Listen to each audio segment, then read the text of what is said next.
11 white 11-year-old boys were sent to a special remote summer camp in Oklahoma, Robbers Cave State Park, in the summer of 1954. Each child is unknown to one another, but they all have a few common background traits: their ethnicity, religion, and two-parent upbringing. They have been told that they will be living together on this scout camp site, but first they must all get to know each other and pick a group name. To solidify the bond between the boys, a number of regular summer camp activities are undertaken, such as swimming, hiking, and playing games. The boys pick the name the Eagles and stencil this onto white flags. What the children didn't know was that an almost identical story was playing out with another group of 11 to 12-year-old boys across the park, and they had given themselves the name the Rattlers. Neither group is aware of one another, and they are also unaware that in just a few days' time they'll be competing against each other in a number of standard summer camp activities. What the children also don't know is that their camp counsellors are actually researchers into a psychology experiment into intergroup conflict. And the researchers had created these groups by randomly selecting and balancing attributes of the 22 boys. The result of the study would reveal the tribal mentality which has allowed us to thrive as a species, but also has been responsible for some true historical horrors. Even though both groups shared so many background similarities, the experiment would be described as the real-life Lord of the Flies. Welcome to the dark side of science.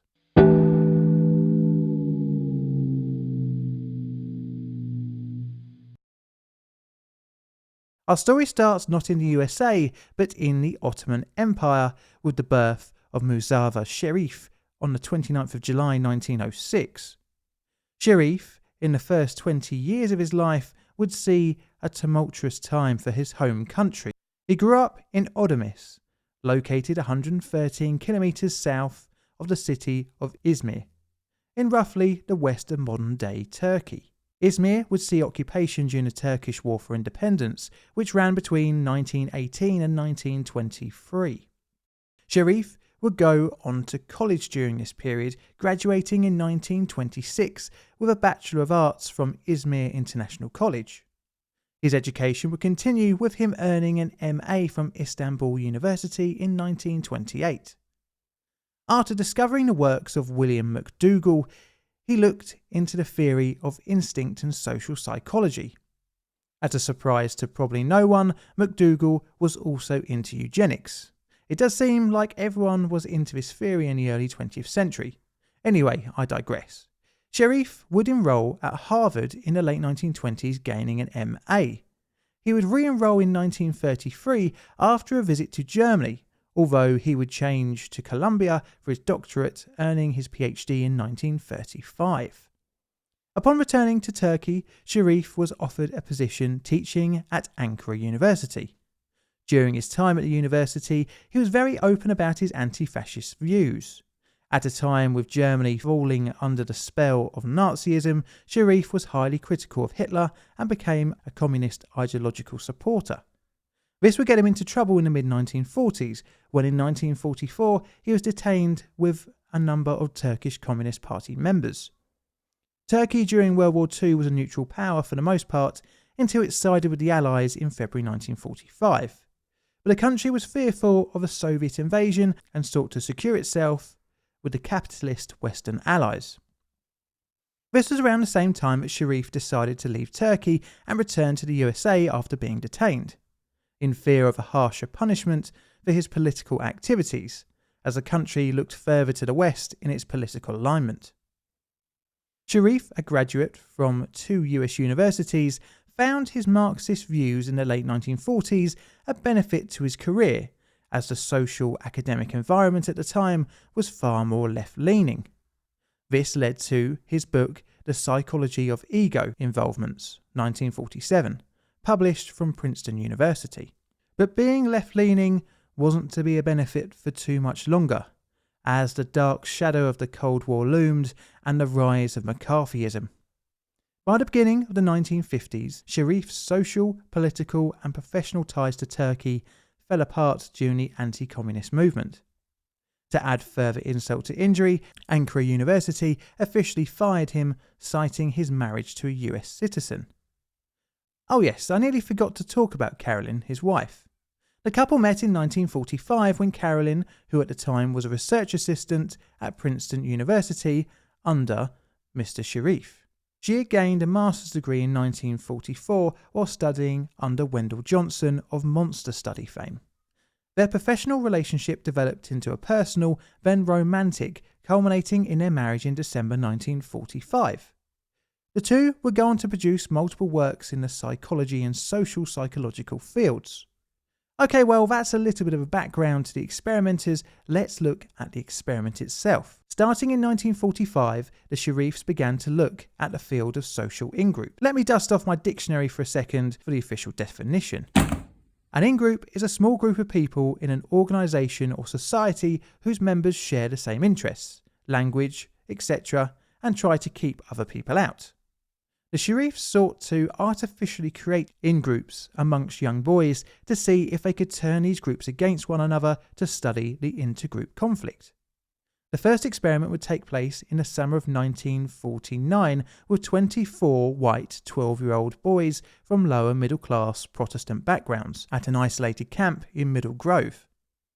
It would be funded by Yale University and the Department for Scientific Research of the American Jewish Community.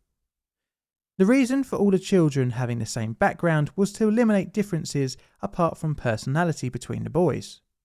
Sharif would, for the experiment, disguise himself as Mr. Musée, the camp caretaker, as a way for him to observe the behaviour of his subjects.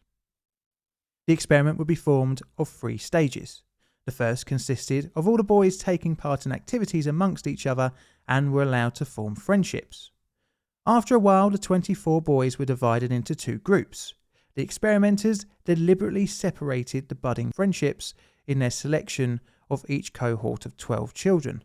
From then on, stage 2 commenced, where each group would only be allowed to interact within each other. This was to try and establish an in-group mentality. The team buildings were conducted where a common goal appealed to all in the group. By the end of this stage, Sharif noted that friendships were bonding within the individual groups and a hierarchical structure had formed. They found that the boys preferred interacting with their own in-group over the other. Although this seems like a clean-cut hypothesis confirmation, it wasn't so perfect, but we'll discuss that later on. Now, with the 2 groups, stage 3 would involve adversarial competition. It was observed that the 2 groups would act hostile to one another. And although acting democratically internally in their 12-strong teams, the boys didn't conduct themselves accordingly with the outgroup. Sharif tried to restore harmony at the end of the study by giving the boys a common enemy to unite against. They did this by beating a softball team from outside the camp, although tensions still existed between the 2 groups. With these promising results, the Sharifs sought out to expand upon the subject of in-groups. This brings us on to the 1953 Sharif's next experiment into intergroup behaviour. The study would follow the same lines as the 1949 experiments, but would employ greater laboratory controls. But it would only get to stage 2 before being terminated early. Sharif would later say in his 1961 Robber's Cave book on the reason for the failed experiment. Owing to various difficulties and unfavourable conditions, including errors of judgment in the direction of the experiment. But Sharif's seemingly dismissive comment on the study actually glosses over the real reason, but that will be revealed later on. This meant that a rerun was in order, and with the remaining grant money burning a hole in Sharif's pocket, this finally brings us on to the Robber Cave study of 1954. The rerun was planned to take place beginning in June for 3 weeks of the summer of 1954. The experiment would have 22 boys, all from similar backgrounds, but vitally not to have ever had any previous interactions with one another. But where to get so many children? It's not like you can just go take a class from a school, as there would be prejudices, in-groups, microcultures, and already inevitable rivalries. All of this could muddy a potential experiment. In order to find a group large enough, a city had to be selected to find the pool of subjects. The experimenters settled on Oklahoma. Sharif decided that a maximum of one boy per school could be selected. Researchers were dispatched throughout the city to its many schools, and armed with higher education credentials and a letter, managed to gain permission from the principals to go into the schoolyard to observe 5th grader boys playing. These credentials also gained access for the researchers to the children's school records. This, compared to the modern world of stranger danger, really blows my mind. Oh, the 1950s, where a degree and a letter will get you in anywhere. In total, around 200 children were selected. This will require a little more selection, down to around 50. Anyway, to cut a long story short, around 5 or 6 children per school were selected, rated top to bottom in preference, and their parents were contacted in the same order. The parents were given the same explanation of the study as the principals, that the Sharif team was looking to study the interaction of group activities within teams and how they would act during sporting activities and their attitudes towards winning or losing. The parents were explicitly told that visiting their child during the 3 weeks was prohibited and the camp would cost $25, which apparently on the inflation calculator is around $261 in 2022 money. Eventually, the 22 participants were selected and thus the experiment could begin. The overall concept of the experiment would be copied from the 1949 and failed 1953 studies, but would take a 3-stage form. Sharif named the first stage in-group formation. This would take the space of a week, where 2 groups were kept separate, and team-building exercises were undertaken to form an in-group bond within the participants. Games and treasure hunts were planned during Stage 1 to help build friendships and in-group alliances. Stage 2 would be the conflict or friction phase. This would involve a tournament between the 2 groups, consisting of sports like baseball, tug-of-war and a scavenger hunt, but also experimental tests like bean counting competitions. A trophy was promised for the winners of the competition, as well as prizes like knives and medals. Oh, the 1950s, where pre-teens were given weapons. The third and final stage was the integration phase, where the 2 groups would be brought together to undertake group tasks and leisure activities of watching films. To record their findings, hidden microphones were used throughout the 2 groups' living areas, which were used to record conversations to observe the camaraderie within the group. The groups were also given questionnaires to fill out about their group and later about the outer group. On the 19th of June 1954, a coach of 11 children arrived at the Robbers Cave State Park in Oklahoma. A day later, another group of 11 would also arrive at the camp. Both groups were unaware of the other, and throughout Stage 1, the experimenters would keep this the case by carefully managing the 2's activities throughout the park. The boys would stay in log cabins alongside the Moccasin Creek, where they could swim, play and explore among the nearby woods. Each group had junior camp counselors, who were university students. They would stay with the boys all the time, and there were also senior camp counselors who were participant observers who stayed with the boys for around 12 hours a day. Sharif had instructed these assistants strictly to not influence the study in any way. Although there were 2 groups, their experience in the first few days was very similar. After the 19th of June, the first stage would begin. This began even on the coach ride to the camp, where boys in their separate coaches discussed parents and parts of the city of Oklahoma where they had come from.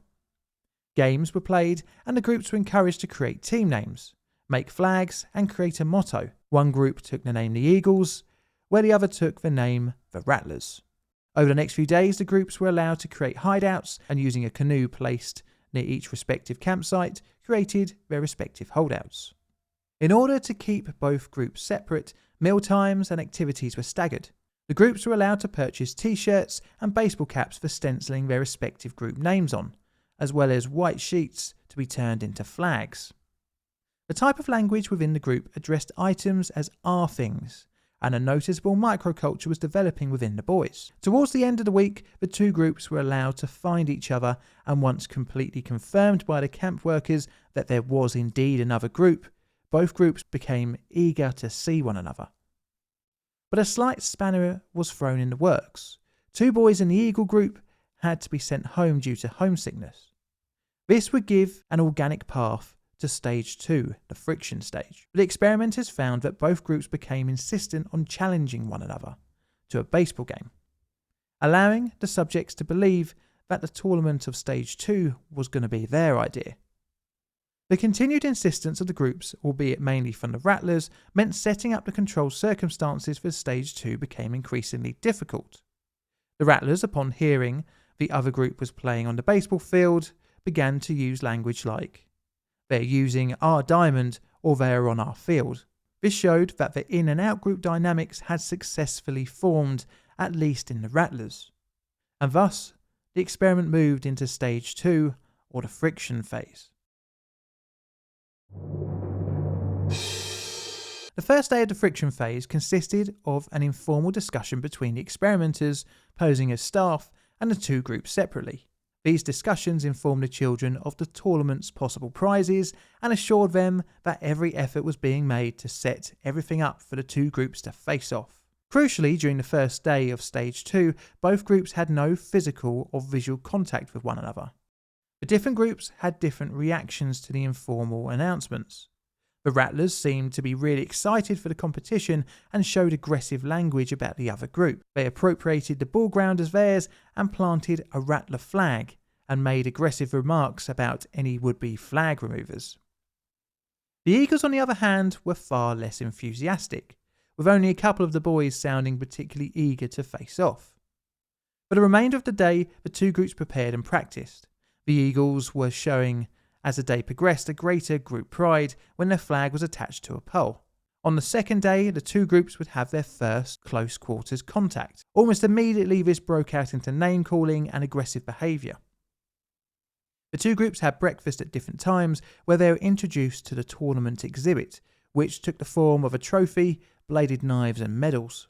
After breakfast, the tournament was officially announced. The groups were informed that each game would accrue points to the winning team, and the team with the largest number of cumulative points would win the whole tournament. There was a mix of competitive activities as well as activities to be completed separately by the groups, which would be judged by the staff. The games were to consist of baseball and tug of war on the first day, and second day of the competition, touch football, tent pitching and baseball on the third day, and finally a tug of war and tent pitching on the fourth. The separately completed activities were cabin inspections on the second day, as well as skits and songs. Day 3 had another cabin inspection, and day 4 had another cabin inspection and a treasure hunt. The second group of activities allowed experimenters to even out the score to keep the teams neck and neck for longer, thus increasing the friction between the groups. Straight off the bat, don't excuse the pun, the Rattlers won the baseball game and the tug of war. This was evened out by the experimenters during the cabin inspections. After the first 2 days of the tournament, the cheers for the losers and good sportsmanship went out of the window, degenerating into heckling. During mealtimes, insults were thrown at each other and intergroup relations further fell apart. After the first tug of war, the defeated Eagles took the Rattlers' flag from the baseball pitch and set it alight. The next day, the Rattlers were sent for breakfast first, in order for them to see the charred remains of their flag.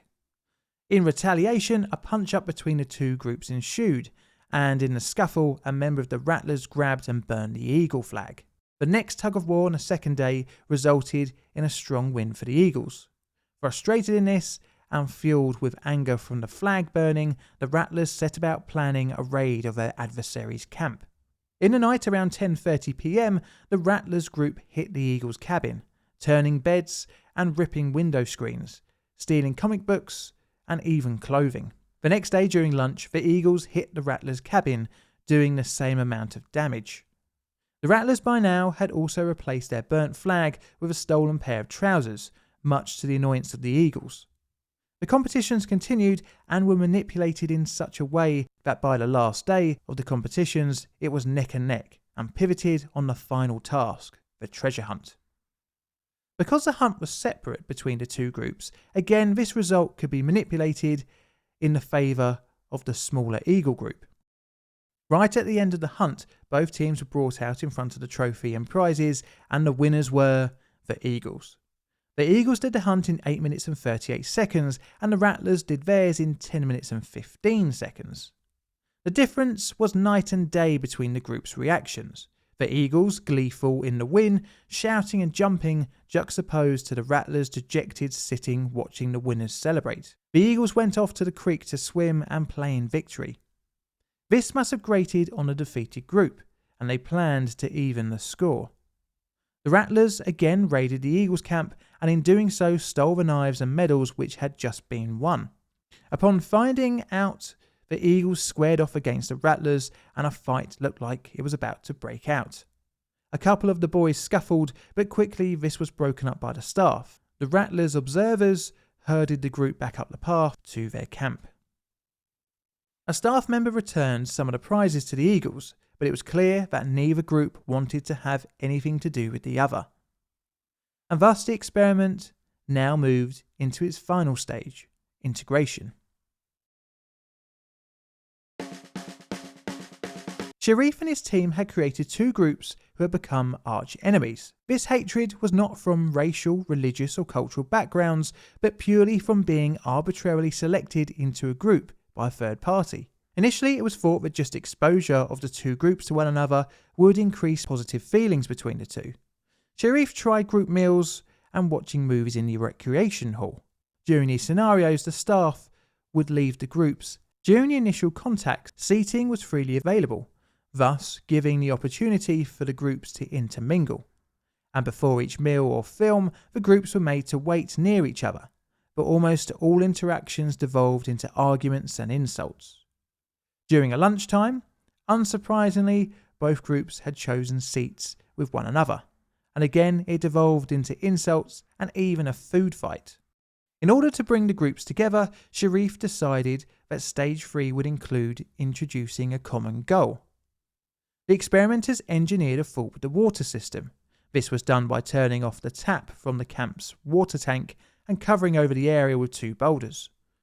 It was hoped that the perceived deprivation of water would bring both groups together. They were told that vandals had done this before in order to absolve blame from either group or the staff, and were told that at least 25 people were needed to find the issue and fix it, thus requiring at least both teams to cooperate. After the combined effort of both groups fixed the water issue, many of the boys went off to catch lizards, play and carve wood whistles. But interestingly, the children weren't working within their groups, but had separated off, intermingling. But the intergroup friction continued to persist when the groups were separated for dinner, leading to more insults and arguing. Another engineer cooperation task was securing the film Treasure Island. The children were told that the camp couldn't afford the $15 for the film. As most of the children wanted to see the film, it was suggested that both groups could contribute some money. After some initial hostilities of saying either group should pay the full amount, eventually a mutually acceptable amount was agreed upon, where both groups paid an equal sum of $3.50, and the staff paid the rest. Although the $3.50 was not individually equal, as the Eagles only had 9 members, the breakdown of intergroup hostility showed some progress. During the negotiations, the boys intermingled again by playing and talking. The next day, the two groups agreed to take turns in going first for lunch and dinner. Towards the end of stage 3, a campout was planned at Cedar Lake, which would involve a truck ride including both groups. Once at the lake, there was another engineered issue, this time with the truck, requiring all the boys to take part in a tug of war, not against themselves, but instead against the stricken vehicle. After several attempts of pulling the vehicle, the truck restarted and both groups erupted into jubilant celebration across group lines. The next day, a trip to Arkansas was announced.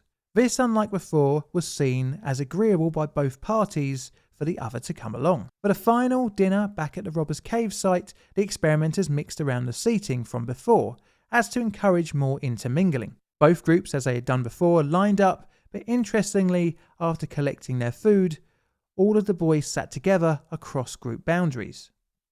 During the evening's discussion, the idea was posited that they all travelled back home on the same bus. Although a couple of dissenting opinions were voiced, the majority seemed to look forward to the proposition of all travelling together. Even on the journey home and a stop for refreshments, the Rattlers agreed that a $5 prize they had won be spent on drinks for everyone, regardless of group.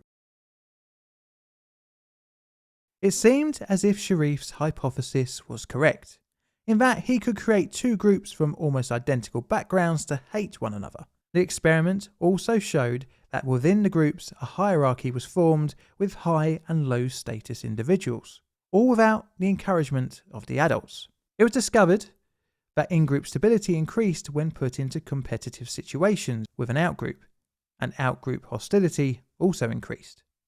He also discovered that just exposing the two groups without competition during stage 3 didn't reduce hostility, and as such, group goals needed to be enacted to try and improve intergroup relations. The ultimate result was, although intergroup friction is increased when competition is included, it can be reduced, thus meaning in the wider world, intergroup relations can be improved.